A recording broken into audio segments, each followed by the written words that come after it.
ازيكم عاملين ايه اخواتي وحبايبي؟ يا رب تكونوا بخير. بصوا يا جماعه، النهارده جايه لكم بنصيحه مهمه جدا جدا، لازم تاخدوا بالكم منها تمام علشان لو وقعتوا في الغلط ده ممكن يسبب في قفل القناه. طبعا يا جماعه، لاول مره يشوف قناتنا يعمل اشتراك للقناه ويفعل الجرس عشان يوصل لكم كل جديد.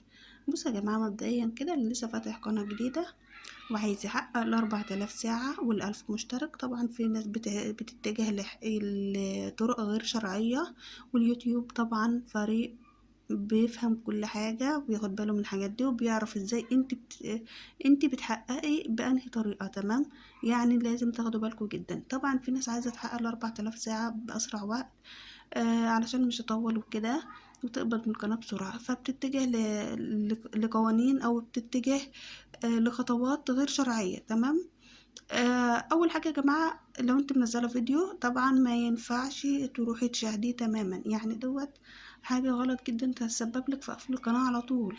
تمام، دي حاجة مهمة لازم تاخدي بالك منها. يعني انت لو لسه منزلة الفيديو نزليه وسيبيه، مش تبص بقى ايه ارجع بص كده نزل ازاي، طب الاعلانات نزلت عليه، طب اي حاجة من الحاجات دي طبعا غلط جدا.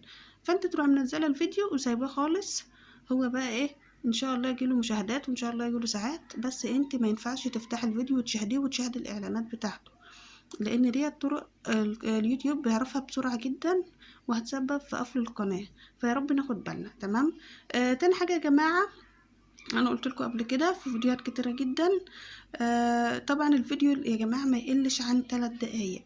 تمام، عايزة مثلا تحققي نجاح بسرعة، الفيديو ما يقلش عن 3 دقايق.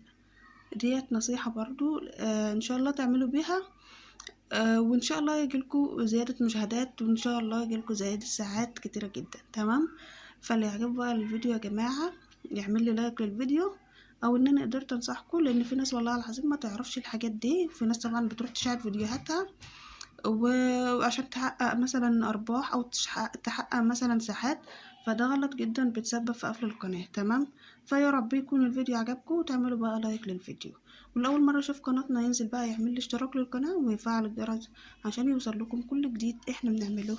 باي باي يا حبيبي.